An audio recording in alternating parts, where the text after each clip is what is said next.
One of my favorite quotes of all time at this point is from Bruce Lee. He said, "Don't pray for an easy life. Pray for the strength to endure a difficult one."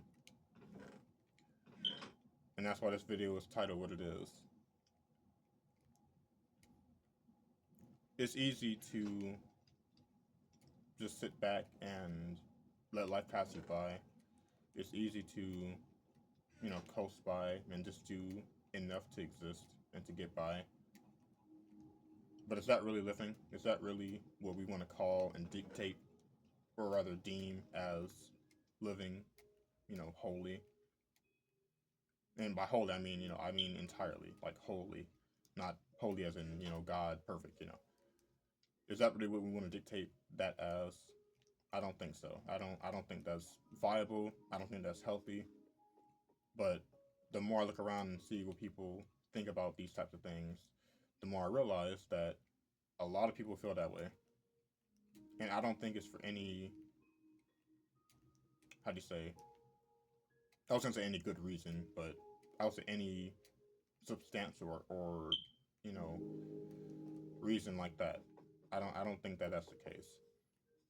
I think really what it boils down to is people don't want to admit that they don't like adversity, and they are comfortable with rather giving up and letting life coast by rather than taking life by the reins themselves, you know, being bold and brave and going after what they want to go after. Whether it's because it's too difficult or they just can't let go of stuff that happened to them in the past or whatever. Whatever the case is, that is the way people see it, you know. And it's unfortunate because people have lots of potential to do great things, but here we are. It doesn't really matter if they don't want to. You can't make people do what you want them to do or what you think is best or being realistic is best. But that's just how it is. And I'd rather it stay that way. I'm glad that God made it that way, to let people make their own choices. I used to be really, and this is a bit of a tangent, but when I was a kid, I used to be really confused as to why people did not want to do better for themselves when they had the chance to. Because me, I was, a young kid. I didn't have any means to do anything yet, but I had lots of ambitions. I had lots of things I wanted to do. And I was going to, commit to it and do it if my life depended on it, or like my life depended on it. And where I stand now in life, it kind of does. But again, that's not something I wish to go into detail on. That's personal stuff. But that is how I feel about it. But some people don't see it that way. For the ones that do, and the ones that do want to change themselves, this video is for you. I'm here to help. I'm here to, provide any type of words of wisdom that the Lord puts on my heart to offer. So, yes. You read the title, don't give up. Now, this is the general thing. This is just giving up on what you want to do in general. But I guess you can apply it any way you want. There's 3 steps. The first one is to expect adversity. And why is that? I like to give my reasons why, always. The reason you need to expect adversity is so that you're not caught off guard, and also because it's the only way that God helps us grow. The things we go through, like it says in the Bible, are for the bettering of our spirits and our souls. Because to Him, that's the most important thing. The physical doesn't really matter that much. It does when it comes to sin, but essentially, other than that, that's all that it boils down to. It doesn't matter to God as much as the state of the heart and the state of the mind of the people that are following Him. Yes, I need to shuffle. I almost forgot about that. But anyway, back on track. I don't want to get off topic. Playing the game and talking at the same time, it can be hard sometimes, but we're getting better. We're getting better at it. Anyway, Anyway, yes, you need to learn how to expect adversity, and the second step is to learn how to embrace it, not just expect it. Because you can expect something and still be dreading it. But the problem with that is because you dread it, you're going to act a certain way when you have to deal with it. When you embrace adversity, when you accept it, essentially, you no longer fear it, or at least gradually, if you're not like me necessarily, over time, you learn to stop fearing it. And that's good. Why is that good? It's good because if you don't fear something, at least something like that, then you can operate with a more clear head when it comes to dealing with it. And especially as men, that's very important. We especially need to learn how to deal with adversity. And unfortunately, that's not really being taught to men anymore. In our society, by the way, I live in the USA, if you're wondering, if you're new. I live in the USA, and in our society, they don't let men be men anymore. They try to silence any type of real masculinity from being exuded, which is very unfortunate because masculine men are the ones that we need, not ones who are scared to do what they want to do and say the truth when it needs to be said.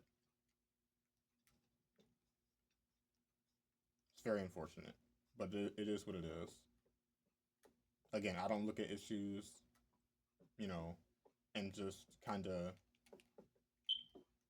how do you say, not give up, but I don't look at issues and start, getting upset about them. I see them and I address them accordingly, but I still live my own life as example, you know, because the thing I hate the most is when people talk but don't actually live what they say.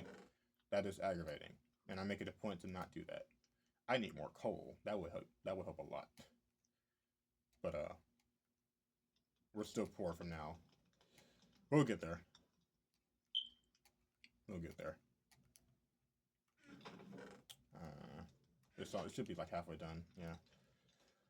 We'll stock up the furnaces. Actually, we're gonna make some more.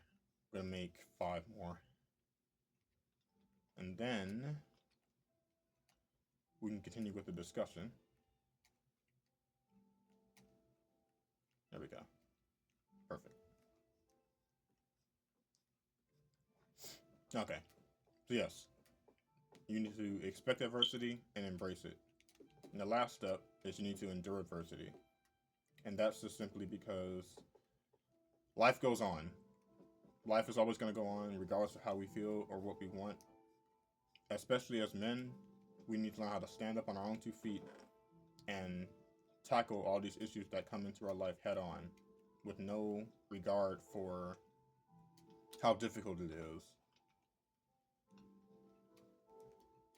God put us on earth to be the anchors of the family.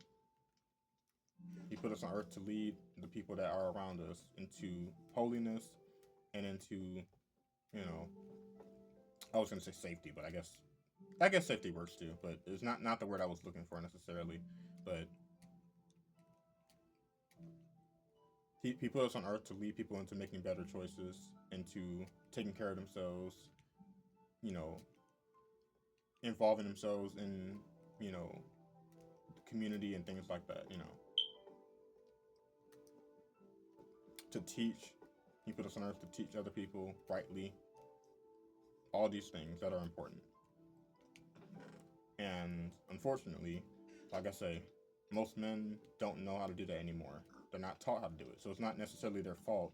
People come to this world, they don't know anything. They're all new to the game, essentially. It's not their fault. That's why I don't rag on people all the time when I see them doing certain things anymore. Because I understand that it's not necessarily their fault. It's unfortunate, but it's not their fault. Yes, I need wood. Let's go.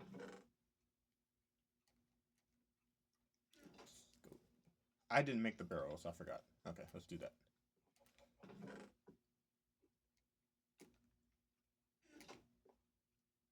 Alright. Yeah, it's just as simple as that.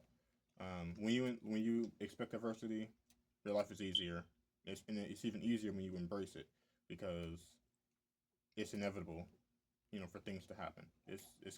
Things are gonna go wrong in your life. I didn't make the barrels.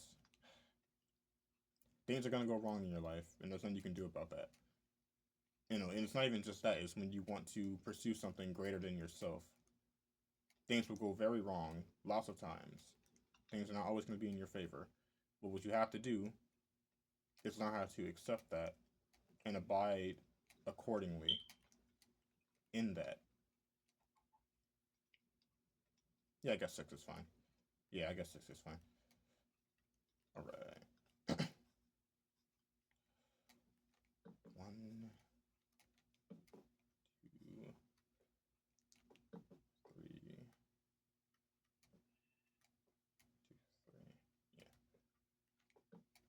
Oh, come on.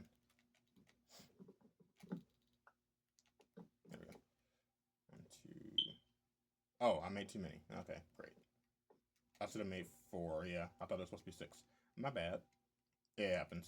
Oh well. Anyway.